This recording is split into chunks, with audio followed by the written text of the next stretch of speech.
എന്റെയൊക്കെ passing ഔട്ടിന്റെ parade കാണാൻ വേണ്ടിയിട്ട് എന്റെ വീട്ടുകാർക്കൊന്നും അവസരം കിട്ടിയിട്ടില്ല കേട്ടാ. എന്റെ നല്ല നമ്മുടെ കൂട്ടത്തിലുള്ള ഭൂരിഭാഗം പേരുടെയും വീട്ടുകാർക്ക് കാണാൻ പറ്റിയിട്ടുണ്ടായിരുന്നില്ല. കാരണം നമ്മൾ അറിയപ്പെടുന്നത് കൊറോണ ബാച്ച് എന്നാണ്. കാരണം കൊറോണയുടെ ടൈമിന് പാസ് ഔട്ട് ആയതുകൊണ്ട് ആ സമയത്ത് നമ്മുടെ വീട്ടുകാർക്കൊന്നും എൻട്രി ഇല്ലായിരുന്നു. അതുകൊണ്ട് തന്നെ റിപ്പബ്ലിക് ഡേയുടെ പരേഡ് കാണാൻ വേണ്ടിയിട്ട് ഞാൻ അമ്മയും മാമാട്ടിയും ആയിട്ടാണ് കേട്ടോ പോയിട്ടുണ്ടായിരുന്നത്. തലേ ദിവസത്തെ ഛർദിക്കൽ പെർഫോമൻസ് കണ്ടപ്പോ ഞാൻ വിചാരിച്ചില്ല കേട്ടോ എനിക്ക് എണീക്കാൻ പറ്റുമെന്നും ഇവിടെ പോവാൻ പറ്റുമെന്നും. മാമാട്ടിക്ക് ഡോഗ് സ്ക്വാഡിന്റെ പരിപാടിയൊക്കെ ഇഷ്ടമാകും എന്നുള്ളത് കൊണ്ട് അതുകൂടെ കാണിക്കാൻ വേണ്ടിയിട്ടാണ് കേട്ടോ ഞാൻ അവരെ കൊണ്ടുപോയിട്ടുണ്ടായിരുന്നത്. പക്ഷേ എനിക്ക് രണ്ടിടത്ത് പരേഡ് ഉണ്ടായിരുന്നത് കൊണ്ട് രണ്ടിടത്ത് റിസപ്ഷനിൽ നിൽക്കണമായിരുന്നു.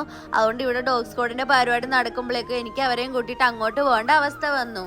സാധാരണ നമ്മുടെ ഗ്രൗണ്ട് ഒക്കെ അടിപൊളിയായിരിക്കും കേട്ടോ കാണാനായിട്ട്, നല്ല വർണ്ണ ശബളമായിരിക്കും. പക്ഷേ ഇത്തവണ എന്താ പറ്റിയെന്ന് വെച്ചാൽ നല്ല മഴയായിരുന്നു. അതുകൊണ്ട് ഗ്രൗണ്ട് ഒന്നും നമുക്ക് അങ്ങനെ കളർഫുൾ ആക്കാൻ പറ്റിയിട്ടുണ്ടായിരുന്നില്ല. ഡോഗ് സ്ക്വാഡിന്റെ പരിപാടി കാണാൻ നിൽക്കാതെ നമ്മളിത് ഇത് കഴിഞ്ഞില്ല, ഇത് പകുതി ആയപ്പോഴേക്ക് നേരെ അയനാവരം ഗ്രൗണ്ടിലേക്ക് പോകുവാണേ. പെരമ്പൂരില് നമ്മുടെ റെയിൽവേയുടെ മൊത്തത്തിലും ഇവിടെ അയനാവാരത്തിൽ നമ്മുടെ ഡിവിഷൻ്റെതുമാണ് കേട്ടോ നടക്കുന്നത്. ഇതാണ് കേട്ടോ ഞാനില്ലാത്ത എന്റെ കൾച്ചറൽ ടീം. ഇനി തിരിച്ചങ്ങോട്ട് പോകേണ്ടി വരല്ലേന്നാണ് കേട്ടോ ഞാൻ പ്രാർത്ഥിക്കുന്നത്. കാരണം പിള്ളേരൊക്കെ ഭയങ്കര സ്റ്റാൻഡേർഡായി.